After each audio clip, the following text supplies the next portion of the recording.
Acepté limpiar oficinas de madrugada para poder alimentar a mis hijos. Cada noche, mientras servía café en salas de juntas donde soñé trabajar, me repetía, aguanta, todo esto es por ellos. Lo que jamás imaginé es que ese mismo café me abriría la puerta a un destino que cambiaría mi vida para siempre. Esta es la historia de cómo una mujer invisible encontró su voz.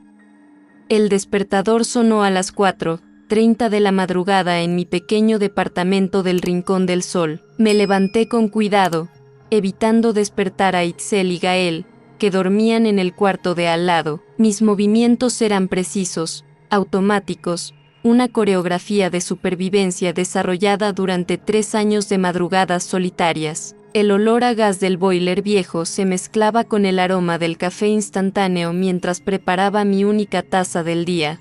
Mis ojos se posaron en el armario de limpieza, donde escondía mi cuaderno gastado de filología, con anotaciones en 5 idiomas diferentes. Páginas amarillentas que guardaban los sueños de una época en que creía que sería traductora en una organización no gubernamentales internacional, cuando el mundo parecía infinito y yo podía descifrar cualquier idioma como si fueran partituras musicales. Jamás imaginé que terminaría limpiando las oficinas donde una vez soñé trabajar, pensé, cerrando rápidamente el armario. Aquellos sueños habían muerto junto con la traición de Rodrigo, mi excompañero, que había huido con mis ahorros y me dejó con deudas que aún pagaba, grano por grano. El recuerdo aún dolía como una herida mal cerrada. La torre obsidiana financiera se erguía como un monolito de vidrio y acero contra el cielo grisáceo de la Ciudad de México. Para mí, que llegaba todas las noches a las 22 horas, aquella estructura representaba tanto la promesa como la prisión. Esmeralda del Valle me esperaba en la recepción del 28º piso, su postura rígida irradiando una superioridad helada que me atravesaba como una daga. A los 35 años, había construido su carrera sobre apariencias cuidadosamente orquestadas y un currículo que, si alguien se diera el trabajo de verificar, revelaría ciertas inconsistencias. Jimena, su voz cortaba el aire como una navaja, hoy tenemos la reunión con los delegados internacionales. Vas a ser especialmente cuidadosa para no molestar. Esa gente importante no puede ser distraída por ruidos innecesarios. El desdén en su voz era palpable, como si fuera veneno destilado. Para Esmeralda, yo representaba todo lo que temía convertirse, una mujer inteligente reducida a las circunstancias. Lo que no sabía es que también era un espejo de su propia inseguridad profundamente enterrada. Por supuesto, señora del Valle, respondí, manteniendo mi voz baja y controlada. Había aprendido que la dignidad silenciosa era mi única armadura contra las humillaciones diarias. La sala de juntas principal era un templo de poder e influencia, mesa de caoba pulida, sillas de cuero italiano, y una vista panorámica de la ciudad que se extendía hasta el horizonte como un mar de luces. Allí estaban reunidos los delegados de Londres, París, Tokio y Berlín, discutiendo la expansión de inversiones Quetzal hacia mercados emergentes. Esmeralda había planeado cuidadosamente su emboscada. Disculpen la interrupción, anunció con una sonrisa que no alcanzaba sus ojos, pero voy a pedirle a nuestro personal de limpieza que sirva el café. Es parte del servicio especial que ofrecemos. Entré cargando la bandeja, cada paso pesando como plomo fundido. El nudo en mi garganta era casi insoportable. Mi corazón golpeaba contra mis costillas con tanta fuerza que temí que todos lo escucharan. Mientras servía el café, mis ojos inevitablemente captaron los documentos esparcidos sobre la mesa. Eran contratos en inglés, francés y alemán, sobre expansión portuaria, acuerdos de logística internacional, documentos que hablaban directamente al corazón de mi formación olvidada. El señor Thompson, distraído, murmuró en inglés, "These logistics clauses seems problematic. The Veracruz port fees are inconsistent with current regulations." Las palabras me golpearon como una descarga eléctrica. Vi el error. Sexta, la trampa financiera oculta en esa cláusula aparentemente inocente. Durante unos segundos, el tiempo se detuvo. ¿Lo digo o no lo digo? Me debatí internamente. ¿Y si se ríen? ¿Y si Esmeralda me despide? Pero, ¿y si no lo digo y la empresa pierde millones? Antes de que pudiera detenerme, las palabras brotaron de mis labios. Excúseme, Sir. Batif primera Mayad. Te proposa la World Memore Viable Duetote Customs Adjustment at Veracruz portugués. El silencio que siguió fue ensordecedor. Los siguientes minutos fueron un torbellino de intercambios en múltiples idiomas. Cada respuesta mía en francés, japonés y alemán profundizaba el asombro de los delegados. Para cuando terminé mi análisis de la cláusula oculta que podría costarles millones, la sala vibró con una energía casi eléctrica. Señorita Altamirano, dijo finalmente Thompson, ¿podría acompañarnos a una reunión privada? Esmeralda salió de la sala visiblemente perturbada, su máscara de superioridad desmoronándose como castillo de naipes. Cuando conté mi historia a los delegados, mi formación en filología, la traición de Rodrigo, los años de lucha como madre soltera, vi algo que no había visto en años: respeto genuino. Señorita Altamirano, el señor Dubois dijo finalmente, lo que hizo hoy acaba de ahorrar a Inversiones Quetzal cerca de $5 millones. Estamos expandiendo nuestras operaciones globales y necesitamos a alguien como usted. La oferta del cargo de coordinadora de comunicaciones internacionales llegó como un regalo inesperado del destino. Los primeros meses en mi nuevo cargo fueron más difíciles de lo que había anticipado. Esmeralda inició una campaña sutil pero viciosa de sabotaje.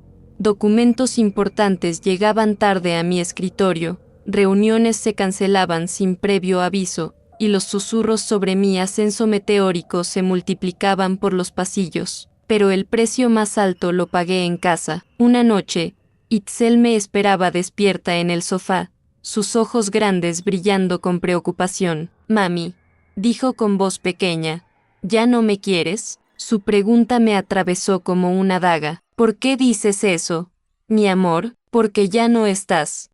Llegas tarde, te vas temprano, y cuando estás aquí, tu mente está en otro lado. Sus lágrimas comenzaron a caer, cada una un reproche silencioso. Era la primera grieta real en mi victoria. Había ganado el mundo profesional, pero estaba perdiendo lo que más me importaba. Itzel, le dije, tomando sus pequeñas manos entre las mías, todo lo que hago es por ustedes, para que tengan un mejor futuro. ¿Pero qué pasa con nuestro presente?, preguntó con una sabiduría que no debería tener a su edad. ¿De qué sirve un futuro mejor si perdemos a nuestra mamá en el camino? Esa noche no pude dormir. Las palabras de Itzel resonaban en mi cabeza mezclándose con los susurros venenosos de Esmeralda. Por primera vez desde mi ascenso, dudé si había tomado la decisión correcta. Un año después, la investigación de rutina descubrió la verdad sobre Esmeralda. Su diploma de MBA internacional era falsificado. Su experiencia previa en consultoría internacional era, en realidad, un empleo como recepcionista en una pequeña agencia de turismo. La ironía era cruel y perfecta. La mujer que me había humillado por mi inferioridad era ella misma una impostora. Cuando fue confrontada, Esmeralda se desplomó. Tenía miedo, me confesó cuando me llamaron para testificar. Miedo de que descubrieran que no era lo suficientemente buena. Y cuando te vi, cuando vi lo inteligente que eras, supe que si tú te rebelabas, yo estaría perdida. Los meses siguientes fueron extraños para ambas. En los pasillos de la empresa, observé cómo Esmeralda enfrentaba su humillación pública con una dignidad que me sorprendió. Un día, durante el almuerzo, se acercó a mi mesa en la cafetería. ¿Puedo sentarme?, preguntó con una humildad que nunca le había conocido. Durante esa conversación, descubrí a una mujer diferente. Sin las máscaras del poder, Esmeralda reveló su historia: una infancia de pobreza en Puebla, una madre que limpiaba casas, un padre ausente. Sus mentiras habían nacido del mismo terror que yo conocía, el miedo de no ser suficiente. ¿Sabes qué es lo más irónico? Me dijo con una sonrisa triste. Tú lograste lo que yo fingía tener, pero lo hiciste con honestidad. Yo construí mi éxito sobre mentiras y se desmoronó. Tal vez pueda aprender de ti cómo reconstruirlo de verdad. Podría haber sentido satisfacción con su caída, pero cuando la vi, vulnerable, destruida, solo sentí compasión. Durante la audiencia disciplinar, sorprendí a todos al testificar en su favor, no defendiendo sus mentiras, sino humanizando sus circunstancias. Mi recomendación fue aceptada. Esmeralda sería degradada pero mantendría el empleo, con la condición de completar estudios reales.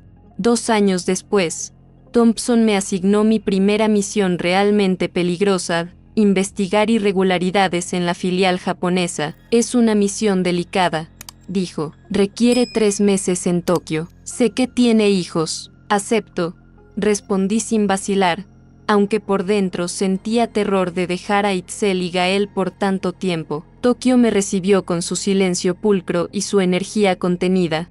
Los rascacielos se alzaban como gigantes dormidos, y las calles servían con una cortesía tan perfecta que parecía coreografiada. Kenjiro Sato, el director local, me observaba con cautela. Takeshi Yamamoto, mi enlace asignado, tenía respuestas para todo. Demasiadas respuestas, demasiado rápidas. Las discrepancias financieras estaban allí, pero desentrañar la red de corrupción fue solo el comienzo de mis problemas.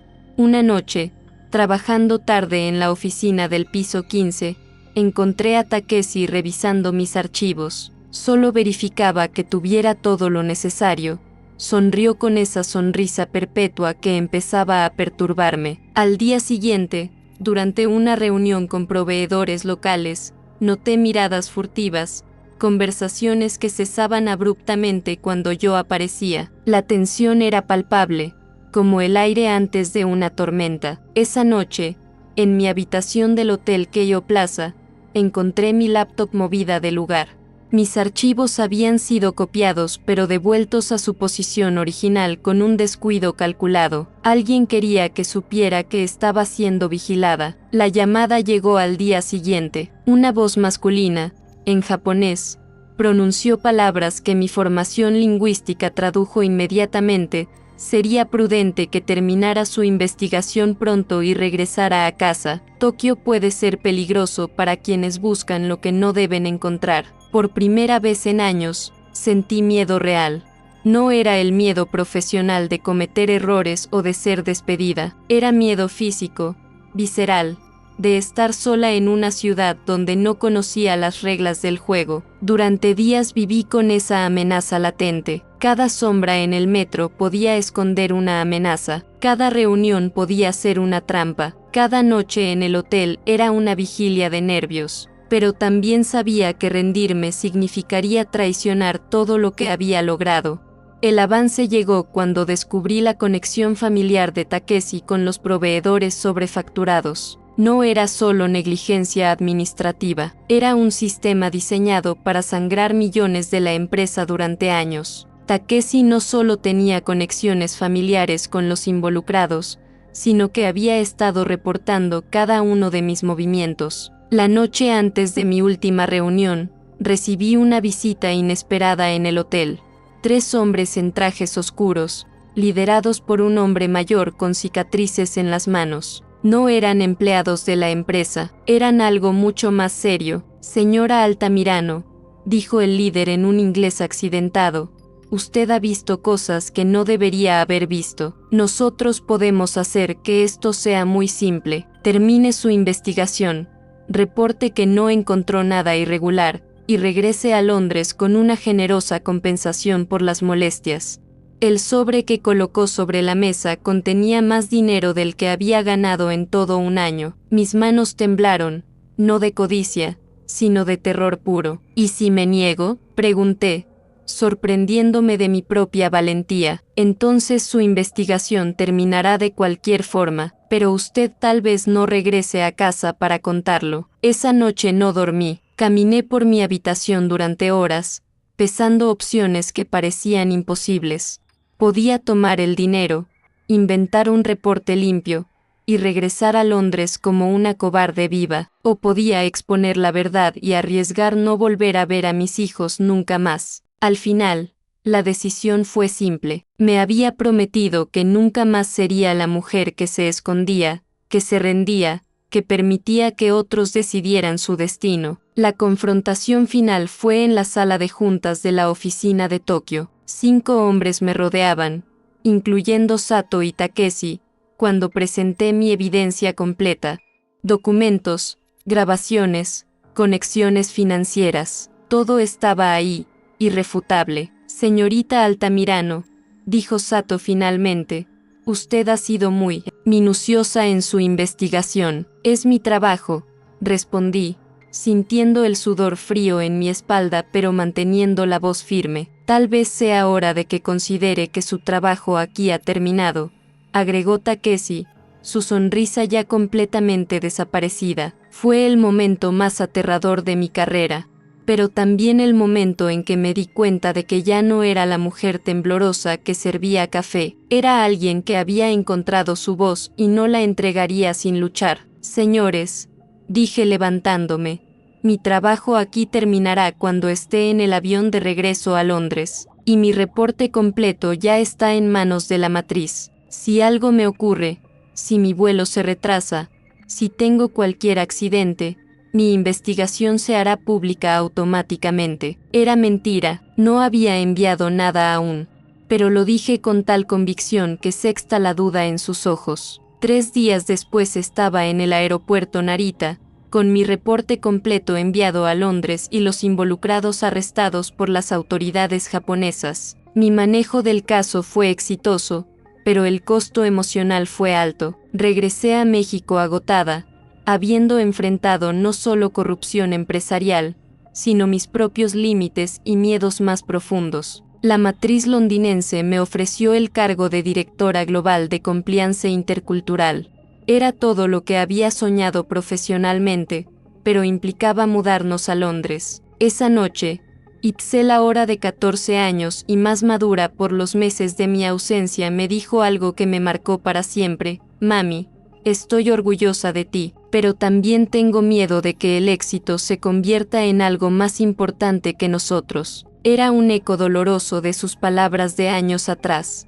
Mi hija me estaba recordando que algunas victorias pueden convertirse en derrotas si perdemos de vista lo que realmente importa. ¿Qué quieres que haga?, le pregunté honestamente. Quiero que tomes la decisión que te haga feliz de verdad, respondió con una madurez que me asombró. Pero quiero que sepas que preferimos una mamá presente y pobre a una mamá exitosa y ausente. Fue uno de los momentos más difíciles de mi vida. Había luchado tanto por llegar a donde estaba, y ahora mi propia hija me pedía que considerara si valía la pena. Finalmente, después de semanas de reflexión, tomé la decisión. Iríamos a Londres, pero con condiciones claras. Trabajo de lunes a viernes, sin viajes largos el primer año, vacaciones sagradas con los niños. Londres nos recibió con su elegancia fría y sus oportunidades infinitas. La ciudad se extendía como un tapiz de historia y modernidad, donde cada calle susurraba historias de poder y ambición. Mi primer año como directora global fue exitoso, pero no perfecto. Cometí errores, enfrenté resistencia cultural, y hubo momentos en que dudé de mi capacidad. Itzel se adaptó bien, su inteligencia natural encontrando rápidamente su lugar en el sistema educativo británico, pero Gael tuvo más dificultades. El cambio de idioma, la nueva cultura, la nostalgia por México lo afectaron profundamente. Hubo noches en que lo encontré llorando en su habitación, extrañando a sus amigos, su vida anterior, la simplicidad de nuestros días en el Rincón del Sol. ¿Valió la pena?, me preguntaba en esos momentos oscuros. ¿Sacrifiqué la felicidad presente de mis hijos por un futuro incierto? No todas las respuestas eran positivas. 5 años después de llegar a Londres, cuando regresé a México para inaugurar mi cátedra en la UNAM, Rodrigo apareció en mi vida como un fantasma del pasado que se niega a descansar. No fue el encuentro romántico o dramático que podría haber imaginado años atrás. Rodrigo había envejecido mal. Su aspecto derrotado contrastaba dolorosamente con el hombre seguro que una vez me había traicionado. Las líneas de su rostro hablaban de fracasos acumulados, de promesas rotas, de una vida que había tomado todos los atajos equivocados. «Jimena», dijo con voz quebrada cuando me abordó en el lobby del hotel donde me hospedaba, «he seguido tu carrera, veo lo que lograste y quiero pedirte perdón». Su disculpa llegó acompañada de una confesión dolorosa. Había estado en bancarrota los últimos años, había perdido varios empleos por problemas de alcohol, y su matrimonio actual estaba en ruinas. Sus hijos apenas le hablaban. Su vida era un testimonio viviente de las consecuencias de elegir siempre el camino fácil. «También quiero preguntarte algo», continuó con una esperanza desesperada que me resultó patética. «¿Crees que podríamos intentarlo de nuevo, ahora que ambos somos diferentes, ahora que yo he aprendido de mis errores?» Su proposición me tomó completamente por sorpresa, no por su audacia, sino por mi propia indiferencia. Durante años había fantaseado con este momento, pero ahora que estaba aquí, me di cuenta de que ya no sentía nada por él, ni amor, ni odio, ni siquiera nostalgia. Era como mirar a un extraño que casualmente conocía mi nombre. «Rodrigo», le dije con una calma que me sorprendió, «lo que hiciste me destruyó, pero también me obligó a reconstruirme más fuerte. Te agradezco por eso, aunque no fuera tu intención». «Entonces hay una oportunidad», insistió, aferrándose a mis palabras como un náufrago a un salvavidas. Pero entonces jugó su última carta, la más manipuladora. Se quebró completamente, comenzó a llorar en público, hablando de lo arrepentido que estaba, de cómo había pensado en mí cada día de los últimos años, de cómo mis hijos merecían tener un padre. Era una actuación desesperada, un último intento de usar mis emociones contra mí, y por un momento, por un terrible momento, sentí lástima, no amor, pero sí esa compasión que puede confundirse con sentimientos más profundos. «Jimena, por favor», siguió rogando, «sabes que lo nuestro era real, sabes que teníamos algo especial. Los errores que cometí, era joven, era estúpido, pero ahora entiendo lo que perdí, entiendo que tú eras lo mejor que me había pasado en la vida». Sus palabras eran las que la Jimena de hace 10 años había soñado escuchar. Pero la mujer que estaba frente a él ya no era esa persona. «No», respondí con una firmeza que salió desde lo más profundo de mi ser. «Ya no soy la mujer que tú abandonaste. Esa mujer murió hace mucho tiempo, y la mujer en que me convertí no tiene espacio para alguien que ya demostró ser capaz de traicionar cuando las cosas se ponen difíciles». Su rostro se descompuso ante la frialdad de mi rechazo. «Ni siquiera como amigos, ni siquiera como conocidos», dije sin crueldad pero con firmeza absoluta.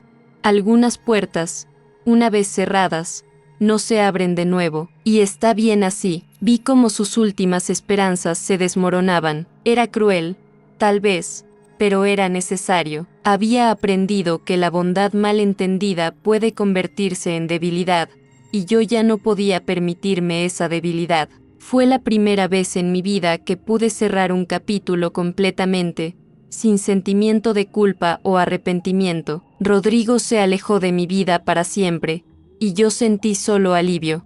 Mi éxito profesional continuó creciendo de formas que jamás hubiera imaginado sentada en mi departamento del Rincón del Sol. Mi fundación ayudó a más de 500 mujeres a reconstruir sus vidas después de traiciones y abandonos. Mi cátedra en la UNAM formó a nuevas generaciones de traductores que ahora trabajaban en organismos internacionales. Mis conferencias sobre liderazgo femenino recorrieron 20 países, inspirando a miles. Los premios se acumulaban en mi oficina londinense. Reconocimientos al liderazgo empresarial, doctorados honoris causa, invitaciones a foros económicos mundiales. Mi nombre aparecía en listas de mujeres más influyentes de Europa. Era todo lo que había soñado y más, pero el precio fue real y duradero, más profundo de lo que había calculado en mis momentos de ambición ciega. Itzel, ahora de 22 años, Había completado su carrera en Relaciones Internacionales con honores. Hablaba 4 idiomas con fluidez y tenía ofertas de trabajo en 3 continentes. Mantenía una relación cordial pero distante conmigo, algo que me dolía más que cualquier humillación profesional que hubiera enfrentado. Habíamos perdido aquella intimidad profunda que teníamos cuando vivíamos en el Rincón del Sol, cuando éramos solo ella, Gael y yo contra el mundo. Ahora era educada, respetuosa, orgullosa de mis logros, pero había una barrera invisible entre nosotras que ningún éxito profesional podía derribar. Mami, me dijo una vez durante una de sus visitas a Londres, mientras tomábamos té en mi apartamento con vista al Támesis, estoy orgullosa de lo que lograste, pero a veces siento que tu historia se convirtió en algo más importante que nuestra historia juntas. Sus palabras fueron como cuchillos envueltos en seda, precisas, dolorosas, irrefutables. Gael, más resiliente pero también más reservado, había desarrollado una independencia precoz que me preocupaba. A los 19 años tenía éxito en ingeniería, becas para las mejores universidades y un futuro brillante por delante, pero mantenía una distancia emocional que reconocía como reflejo de mi propia influencia. ¿Sabes qué es lo más difícil de tener una madre exitosa?, me preguntó un día durante una llamada telefónica, que nunca puedes estar seguro de si tus propios logros son genuinos o si simplemente estás tratando de estar a la altura de un estándar imposible. Esas palabras me dolieron más que cualquier humillación que había sufrido en mi vida anterior. Me di cuenta de que, sin quererlo, había creado en mis propios hijos la misma sensación de insuficiencia que yo había cargado durante años. A los 55 años, sentada en mi oficina londinense con vistas al Támesis, reflexiono sobre el camino recorrido cuando recibo una llamada inesperada de Itzel. Mami, necesitamos hablar. Gael y yo vamos a Londres este fin de semana. Su tono era serio, casi formal. ¿Pasó algo?, pregunté, sintiendo inmediatamente la tensión. Sí, pasó algo, pero preferimos hablarlo en persona. El sábado por la mañana, Itzel y Gael llegaron a mi apartamento.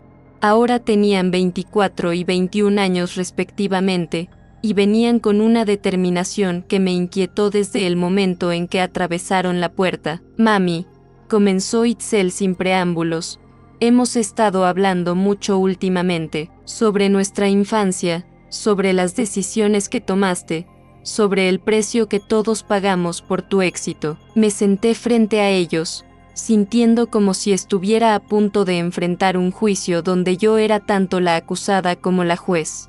Durante años, continuó, hemos sido comprensivos, te hemos apoyado, hemos celebrado tus logros, hemos justificado tus ausencias, pero ya no podemos seguir fingiendo que todo está bien. Gael, normalmente más reservado, tomó la palabra con una intensidad que nunca le había visto. Mami, ¿te acuerdas de mi graduación de la preparatoria? ¿O de cuando Itzel ganó el concurso de debate en la universidad? ¿O de mi cumpleaños número 18? Su pregunta me golpeó como un puño en el estómago. Los recuerdos eran borrosos, mezclados con reuniones urgentes y viajes de trabajo que en ese momento parecían más importantes que cualquier otra cosa en el mundo. Yo estuve muy ocupada en esa época, murmuré, sintiéndome repentinamente pequeña, vulnerable, como si hubiera vuelto a ser la mujer insegura que una vez fui. Siempre estuviste ocupada, explotó Itzel, su voz cargada de años de resentimiento contenido que finalmente encontraba su salida. Siempre había algo más importante que nosotros, una reunión más importante que mi recital de piano, un viaje más importante que mis exámenes finales, un reconocimiento más importante que nuestras vidas. Pero todo lo que hice fue por ustedes, dije, mi voz subiendo defensivamente, aferrándome a la justificación que había usado durante años, para darles mejores oportunidades, para que no pasaran lo que yo pasé. No, gritó Gael, levantándose del sofá con una fuerza que nunca le había visto, sus ojos brillando con lágrimas de rabia y dolor. Eso es mentira, lo hiciste por ti, por tu ego, por tu necesidad de demostrar que valías algo después de lo que te hizo Rodrigo. Sus palabras me golpearon como bofetadas físicas, cada una más dolorosa que la anterior. ¿Sabes cuál es la verdad?, continuó Gael, las lágrimas corriendo por su rostro joven pero endurecido por años de decepción, que nosotros nunca dudamos de que valieras algo. Éramos niños que te amaban incondicionalmente, pero tú sí dudabas, y por esa duda, nos sacrificaste. Itzel se unió al ataque con la precisión quirúrgica de alguien que ha estado preparando estas palabras durante años. ¿Sabes por qué estudié relaciones internacionales, mami? No por vocación, fue para estar cerca de tu mundo, para entender de qué hablabas en esas pocas conversaciones que teníamos. Construí mi carrera alrededor de la desesperada esperanza de recuperar a mi madre, y yo, agregó Gael con una amargura que me heló la sangre, dejé de pedirte ayuda cuando tenía 12 años. ¿Sabes por qué? Porque cada vez que lo hacía, tu respuesta era después. Ahora tengo trabajo importante. Aprendí que tu trabajo siempre sería más importante que nosotros. Me quedé allí, sentada, sintiendo como si estuvieran diseccionando mi alma con bisturíes precisos, exponiendo cada falla, cada decisión egoísta que había disfrazado de sacrificio maternal. Cuando tenía 16 años y me enamoré por primera vez, continuó Itzel, su voz ahora más controlada pero más letal, quería hablarlo contigo. Pasé semanas esperando el momento indicado. Cuando finalmente reuní el valor, me dijiste que después, que tenías una conferencia telefónica. Esa conferencia duró 3 horas. Cuando terminó, ya había perdido el valor y la oportunidad. Nunca supe de tu primer novio, susurré, la culpa aplastándome como una losa de concreto. Nunca supiste de muchas cosas, dijo Gael con una dureza que me atravesó el corazón. Mi primer beso, mi primer fracaso en matemáticas, mis pesadillas sobre mudarnos a Londres, mi miedo de no ser lo suficientemente bueno para ti. Gael, tú siempre fuiste suficiente. Empecé desesperadamente. No para ti, explotó con una furia que había estado conteniendo durante años. Nada era suficiente para tu atención. Podríamos haber sido perfectos y aún así habríamos ocupado el segundo lugar después de tu carrera. El silencio que siguió fue devastador. Podía escuchar mi propia respiración acelerada, el tic-tac del reloj de pared, mi corazón rompiéndose pedazo por pedazo. ¿Y sabes qué es lo peor?, preguntó Itzel, su voz ahora más tranquila pero infinitamente más letal. Que te admiramos. Admiramos tu fuerza, tu inteligencia, tu capacidad de sobreponerte a todo, pero también te odiamos por haber elegido el éxito sobre el amor, por habernos enseñado que las personas que más te aman son las más fáciles de sacrificar. Esa no era mi intención, murmuré con un hilo de voz, pero fue el resultado, dijo Gael implacablemente, y ahora somos adultos que no sabemos cómo amar sin miedo al abandono. Itzel sabotea todas sus relaciones porque espera que la dejen. Yo no puedo comprometerme emocionalmente con nadie porque aprendí que la gente que dices amar puede desaparecer cuando algo más importante aparece. Sus palabras fueron como cuchillos girando en heridas que no sabía que tenía, exponiendo verdades que había estado evitando durante años. ¿Qué quieren que haga?, pregunté, sintiendo mi voz quebrarse completamente. ¿Que renuncie a todo? ¿Que destruya lo que construí? No, dijo Itzel, limpiándose las lágrimas con una dignidad que me recordó dolorosamente a mí misma. Queremos que reconozcas el daño, que dejes de actuar como si fueras la única víctima de tu historia, que entiendas que tus decisiones tuvieron consecuencias en nosotros también. Queremos que seas nuestra madre, agregó Gael con una simplicidad devastadora, no nuestra jefa exitosa que ocasionalmente nos pregunta cómo estamos. Queremos que la próxima vez que te llamemos, contestes el teléfono aunque tengas una reunión importante, continuó Itzel. Queremos que cuando vengas a visitarnos, no estés revisando tu celular cada 5 minutos. Queremos sentir que importamos tanto como tus logros profesionales. Queremos una madre que esté presente, no solo físicamente, sino emocionalmente. Se levantaron para irse y yo me quedé allí, paralizada por la magnitud de lo que acababa de escuchar, por la brutal honestidad de mis propios hijos. Una última cosa, mami, dijo Itzel desde la puerta, con una madurez que me partió el alma. Te amamos. Siempre te hemos amado, pero ya no podemos seguir esperando que tú nos ames de vuelta de la misma forma. Hemos decidido que tenemos que construir nuestras vidas asumiendo que tú nunca vas a cambiar realmente. Si algún día decides que quieres ser nuestra madre de verdad, agregó Gael, estaremos aquí, pero no vamos a seguir mendigando tu atención. Hemos terminado con eso.